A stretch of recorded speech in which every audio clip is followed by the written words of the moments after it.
भविष्य के सभी अध्यापक साथियों का सरकारी अध्यापक चैनल पर हार्दिक स्वागत है। दोस्तों, आज हम हिंदी पेडागोजी के टैगवर्ड्स के बारे में चर्चा करेंगे। तो अभी तक आपने अगर हिंदी पेडागोजी नहीं पढ़ी है या फिर हिंदी पेडागोजी का कोर्स आपका अधूरा है, तो इन टैगवर्ड्स की सहायता से भी आप हिंदी पेडागोजी में अपने प्रश्नों को सही कर सकते हैं। ये प्रश्न आपकी मदद करेंगे आपके आंसर को 100% एक्यूरेट करने में। इसके अलावा अगर आप कभी किसी प्रश्न में उलझ जाते हैं या फिर आप ऑप्शन में उलझ जाते हैं या फिर सीटेट में होता यह है कि दो ऑप्शन कभी कभी एक जैसे होते हैं, तो उस स्थिति में ये टैगवर्ड्स ही आपकी मदद करते हैं। तो चलिए शुरुआत करते हैं। हिंदी पेडागोजी के सारे टैगवर्ड्स मैंने इस वीडियो में रखे हैं। चलिए, और यहां पर अभी तक अगर आपने सरकारी अध्यापक चैनल को सब्सक्राइब नहीं किया है तो इसको सब्सक्राइब कर लो। इसके बराबर में जो बेल आइकॉन बन के आता है उसको ऑल पर सेट कर लो, तभी आप हमारी फैमिली का हिस्सा बन सकते हैं। इसके अलावा अगर आपने अभी तक हमारा टेलीग्राम ज्वाइन नहीं किया है तो टेलीग्राम ज्वाइन कर लो, क्योंकि वहां पर आपके एग्जाम से संबंधित पल पल की खबरें हम वहां पर शेयर करते हैं। तो चलिए शुरुआत करते हैं। आज हम पढ़ने वाले हैं हिंदी के टैगवर्ड्स। तो सबसे पहले हम इसमें पॉजिटिव वर्ड्स को चर्चा करेंगे, इसके बाद हम नेगेटिव वर्ड्स की चर्चा करेंगे। अगर प्रश्न आपका पॉजिटिव दिया है तो इन पॉजिटिव टैगवर्ड्स में से ही आंसर मिल जाता है। अगर प्रश्न में आपका नहीं दिया है, इसका मतलब यह है कि आपको नेगेटिव ढूंढना है, तो इन पॉजिटिव टैगवर्ड्स को आपको क्रॉस कर देना है। तो चलिए शुरुआत करते हैं। पहला है आपका भाषा प्रयोग के अवसर। एक कक्षा में बहुभाषिकता आपको देखने को मिलती है। आप सीटेट में जब हिंदी पेडागोजी पढ़ रहे होंगे वहां पर आपने देखा होगा बहुभाषिकता होती है कक्षा में, यानी कि बहुत सारे बच्चे अलग अलग भाषा परिवेश से आते हैं और बहुत सारी अलग अलग भाषाएं वो जानते हैं। उनको अपनी भाषा प्रयोग के अवसर आपको देने हैं, यही आपका सबसे बड़ा पॉजिटिव वर्ड है ना। तो भाषा प्रयोग के अवसर आपको उपलब्ध कराने हैं उसको, है ना। अगर भाषा प्रयोग के अवसर उपलब्ध कराना, अगर ये आपको ऑप्शन में दिख जाए और अगर पॉजिटिव पूछा है तो आंख बंद करके आंसर लगा देना, आपका आंसर 100% सही होगा। दूसरा पॉजिटिव वर्ड है हमारा विभिन्नता। एक भाषा में विविधता पाई जाती है, कई सारी विभिन्नताएं पाई जाती हैं, जिसको आप वैविध्यपूर्ण वातावरण भी कहते हो, है ना। इसका पूरा नाम है वैविध्यपूर्ण वातावरण, यानी कि सारे बच्चे अलग अलग परिवेश से आते हैं, तो इसको हम विविधता कहते हैं। इसको हम विभिन्नता कहते हैं कि एक बच्चा दूसरे बच्चे से सारी चीजों में अलग है, इसको हम विभिन्नता कहते हैं। तो ये सारी चीजें कहीं ना कहीं पॉजिटिव जाती हैं, है ना। एक विविधता पूर्ण कक्षा होती है जिसको वैविध्यपूर्ण भी कहते हैं, और विभिन्नता भी वहां पर पाई जाती है। तो इन सारी चीजों को आपको अपनाना है। जो ऑप्शन आपका विभिन्नता पर पॉजिटिव जा रहा हो, विविधता पर पॉजिटिव जा रहा हो, वैविध्यपूर्ण वातावरण पर पॉजिटिव जा रहा हो, समझ जाना कि हमारा आंसर क्या है, यही है।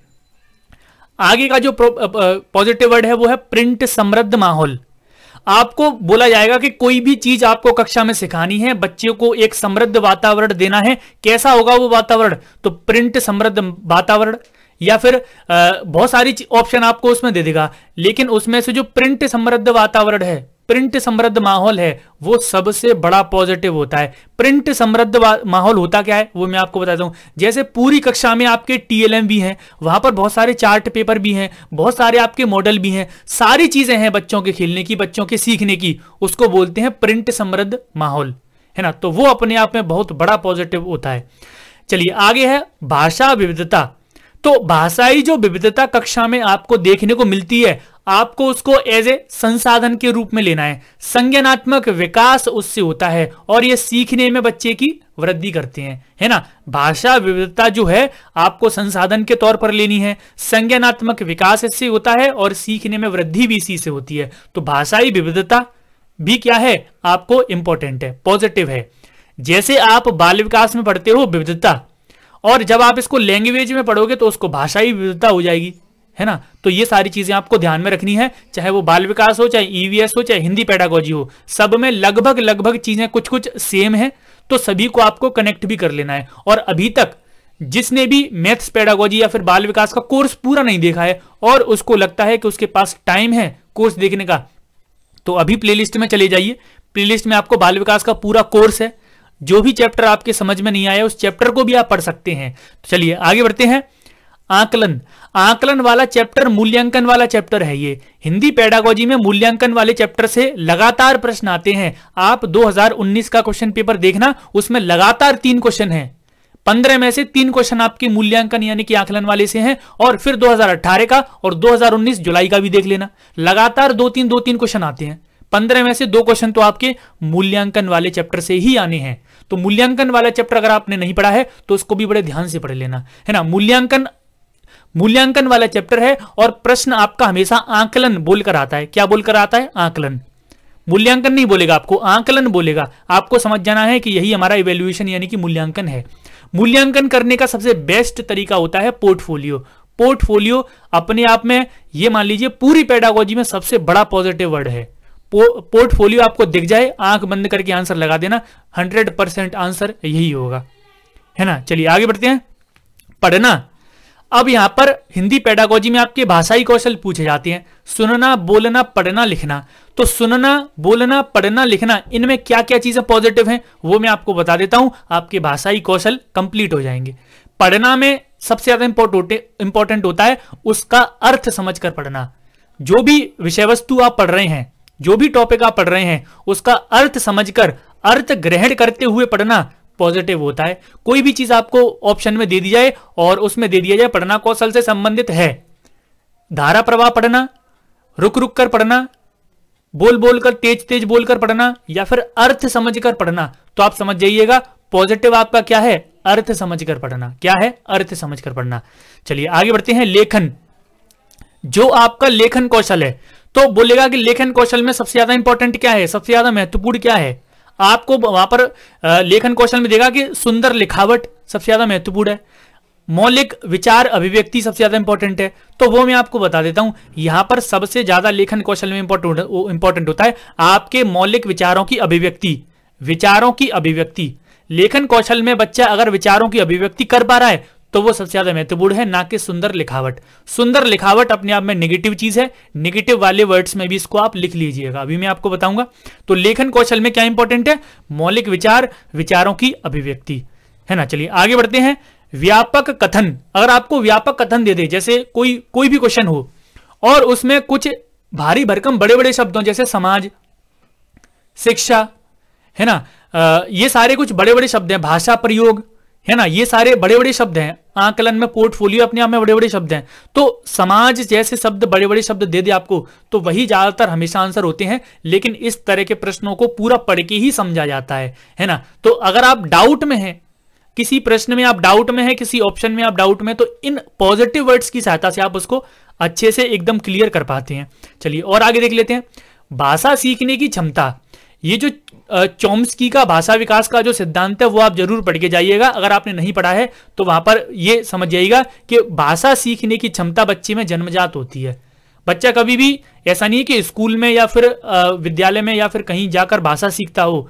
भाषा सीखने, भाषा अर्जन की क्षमता बच्चे में जन्मजात होती है। जो ऑप्शन इस पर बल देगा वही आपका 100% आंसर होता है ना। तो ये आप लगा के आ सकते हो। अवसर उपलब्ध कराना। अवसर उपलब्ध कराना आपके बाल विकास में भी है, हिंदी पेडागोजी में है, सारे में है। लेकिन ये पॉजिटिव तभी होता है तब पॉजिटिव चीजों के अवसर उपलब्ध कराए जाएं। अगर नेगेटिव चीजों के लिए अवसर उपलब्ध कराए जाएं तो वो आपका ज्यादातर नेगेटिव हो जाता है। लेकिन 80% अवसर उपलब्ध कराना आंसर 80% होता है। लेकिन पिछली बार से ये मैंने देखा है एग्जाम में कि नेगेटिव शब्द आप इसके आगे जोड़ देता है ना। रटने के लिए अवसर उपलब्ध कराना, तो अवसर उपलब्ध कराना तो आपको पता था कि पॉजिटिव है, लेकिन रटने के लिए, रटंत विद्या के लिए अवसर उपलब्ध कराए जा रहे हैं, तो ये कैसा हो गया? अब नेगेटिव हो गया। ठीक है, तो ये सारी बातों का आपको ध्यान रखना है। इसके बाद है भाषा अर्जन। भाषा अर्जन की क्षमता बच्चे में जन्मजात होती है, एक प्रश्न आपका जरूर आना है पक्का। और सहज स्वाभाविक विद्यालय पूर्व होती है। सहज रूप से भाषा सीखता है, स्वाभाविक रूप से बच्चा भाषा सीखता है, और विद्यालय आने से पूर्व बच्चा भाषा सीखता है ना। तो ये सारी चीजों पर आप जरूर ध्यान दीजिएगा। सहज, स्वाभाविक, विद्यालय पूर्व, ये तीनों के तीनों अपने आप में बड़े पॉजिटिव पॉइंट है और 99% आंसर यही होते हैं। आगे बढ़ते हैं। भाषा अधिगम। भाषा का जो अधिगम होता है, जो आप भाषा सीख रहे हैं, तो वो थोड़ा सा उसमें कुछ चीजें प्रयासपूर्ण होती हैं, है ना। भाषा आप देख लेना कि भाषा अर्जन का प्रश्न है या फिर भाषा अधिगम का प्रश्न है, दोनों कंसेप्ट अलग हैं। पूरा आपका हिंदी पेडागोजी का पहला ही चैप्टर है ये, भाषा अधिगम एवं भाषा अर्जन। और आप पहले आपको देखना है कि भाषा अर्जन वाला क्वेश्चन है या फिर भाषा अधिगम वाला क्वेश्चन है। भाषा अर्जन वाला क्वेश्चन है तो ऑप्शन में देख लेना सहज स्वाभाविक विद्यालयपूर्ण। अगर भाषा अधिगम वाला चैप्टर है तो आप प्रयासपूर्ण विद्यालय जाने के बाद ये वाले टैगवर्ड देख लेना, ठीक है। अगर प्रश्न में पॉजिटिव पूछा है तो यही आंसर होंगे। अगर प्रश्न में नेगेटिव दे दिया है, यानी कि प्रश्न में दे दिया है नहीं है, तो आप इनको ढूंढ के इनको तुरंत क्रॉस कर देना कि ये आंसर हमारे नहीं होंगे। चलिए आगे बढ़ते हैं। प्रोत्साहित करना, ये तो सारे ही सब्जेक्ट्स की पेडागोजी में है, लगभग 75 नंबर की पेडागोजी में एक प्रश्न ये आपका पक्का है कि आएगा ही आएगा। प्रोत्साहित करना पॉजिटिव होता है, हतोत्साहित करना नेगेटिव होता है ना। बच्चे को प्रोत्साहन देना पॉजिटिव है, हतोत्साहित करना नेगेटिव है। मातृभाषा को स्वीकारना, बच्चे की जो भी मातृभाषा क्षेत्रीय भाषा है उसको आप स्वीकारेंगे, संसाधन के तौर पर आपको उसको अवश्य लेना पड़ेगा। तो मातृभाषा को स्वीकारने वाला अगर आपको ऑप्शन दिख जाए और प्रश्न में पॉजिटिव पूछा है तो आंख बंद करके लगा देना, यही आपका आंसर होगा। तो ये है दोस्तों आपके पॉजिटिव वर्ड्स। अब एक एक करके हम नेगेटिव वर्ड्स की ओर चलेंगे। बाल साहित्य भी अपने आप में पॉजिटिव है, लेकिन हमेशा याद रखना अगर किसी ऑप्शन में बाल साहित्य दे दे और प्रिंट समृद्ध माहौल दोनों दे दे तो फिर कौन सा होगा। अगर ये भी तो होता है सीटेट में कि आपको पॉजिटिव तो आपको मिल गया, लेकिन कभी कभी ये होगा कि 3 पॉजिटिव मिल गए फिर क्या होगा, 2 पॉजिटिव मिल गए फिर क्या होगा। एक प्रश्न आया हुआ है ऐसा कि एक में दिया था प्रिंट समृद्ध माहौल भी था उसमें और उसमें बाल साहित्य भी था। तो आपको प्रिंट समृद्ध माहौल की ओर ही जाना है और प्रश्न के अनुसार भी जाना है। प्रश्न क्या पढ़वाना चाह रहा है, प्रश्न क्या सिखवाना चाह रहा है बच्चों को, है ना। तो आपको उसके हिसाब से जाना है कि प्रिंट समृद्ध माहौल होगा या फिर बाल साहित्य होगा, है ना। तो ये सारी चीजें आपको अपने आप देखनी है। नेगेटिव शब्दों की ओर चलते हैं। अगर प्रश्न आपका नेगेटिव पूछ रहा है, यानी कि प्रश्न में दिया है कि इनमें से कौन सा ऑप्शन, निम्नलिखित में से कौन सा कथन गलत है, कौन सा कथन सही नहीं है ना, तो नहीं दे दिया, गलत दे दिया, फिर उस स्थिति में ये आपके नेगेटिव वर्ड्स जो होते हैं वो आंसर होते हैं। सबसे पहला नेगेटिव है सुंदर लेखन या लिखावट या फिर लेख। मैंने आपको बताया ना, लिखना कौशल में अगर नेगेटिव पूछा है और उसमें सबसे ज्यादा नेगेटिव, बड़ा ही नेगेटिव होता है सुंदर लेखन या फिर लिखावट। अब यहां पर आप मायूस मत हो जाना अगर आपकी लिखावट सुंदर है, ठीक है, लिखावट सुंदर है, आप बिल्कुल सही बात है, बिल्कुल अच्छी बात है, वो पॉजिटिव है, आप उसको पॉजिटिव लीजिए, लेकिन आप उसको बच्चे के तौर पर नहीं ले सकते, ठीक है। जब आपकी क्लास में बच्चा सुंदर लेख लिख रहा है, सुंदर लिखावट लिख रहा है, तो वो थोड़ा सा नेगेटिव जाता है यहां पर ऑप्शन में, ठीक है। चलिए आगे बढ़ते हैं। काव्यात्मक भाषा, बच्चे की जो भाषा है वो काव्य के अनुसार नहीं होनी चाहिए। काव्यात्मक भाषा का मतलब यह है कि बच्चे की वो खुद के विचार नहीं है, मौलिक विचार नहीं है, काव्य की भाषा के अनुसार लिख रहा है। जो बच्चे से बोला जा रहा है, मान लीजिए कोई रीडिंग कॉम्प्रिहेंशन है आपका, मान लीजिए गद्यांश है, कोई गद्यांश आपने पढ़ा और उसके अनुसार जब आप लिखोगे तो वो होगी आपकी काव्यात्मक भाषा, ठीक है। आपको उसमें अपनी मौलिक अभिव्यक्ति जाहिर नहीं कर पा रहे हैं, ठीक है, इसलिए काव्यात्मक भाषा भी क्या है, नेगेटिव है।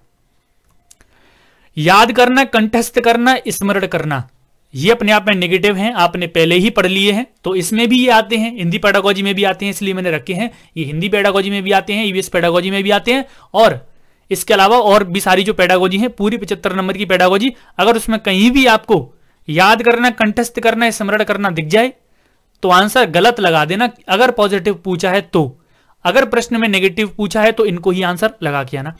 चलिए, वैज्ञानिक शब्दावली या फिर शब्दावली, शब्दावली पर बल देना। कोई भी ऑप्शन आपका शब्दावली पर बल दे रहा हो, कोई भी ऑप्शन आपका शब्दावली याद करने पर बल दे रहा हो या फिर वैज्ञानिक शब्दावली पर बल दे रहा हो, तो याद रखना अपने आप में सबसे बड़ा नेगेटिव ऑप्शन होता है। आंसर गलत करके चले आना, कभी भी आंसर गलत नहीं होगा।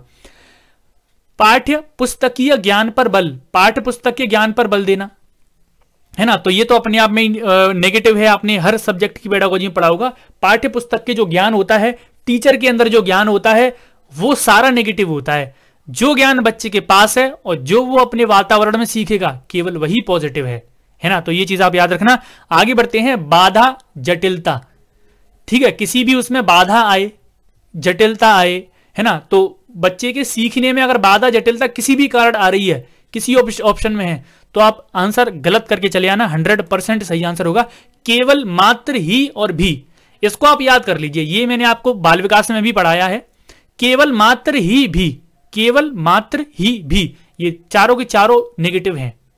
और इसमें से ही भी ये बिल्कुल नेगेटिव है। 99% 100% ये आंसर गलत होते हैं और बड़े ही छोटे से होते हैं, ये दिखते नहीं है। बड़े बड़े ऑप्शन होते हैं उसमें एकदम ही लिखा होगा और बिल्कुल गलत ये आंसर होता है। बहुत सारे बच्चे अपना टाइम बचा लेते हैं इनकी मदद से, लेकिन बहुत सारे बच्चे हैं जिनको टैग वर्ड्स नहीं पता है, वो बेचारे फंस जाते हैं, है ना। तो आपको फंसना ही है, फंसना नहीं है। केवल मात्र ही भी अगर आपको कहीं दिख जाए तो तुरंत क्रॉस कर देना, आपको पढ़ने की कोई आवश्यकता नहीं है। आपका टाइम बचेगा सीटेट परीक्षा में, क्योंकि सीटेट परीक्षा में टाइम की कमी रहती है।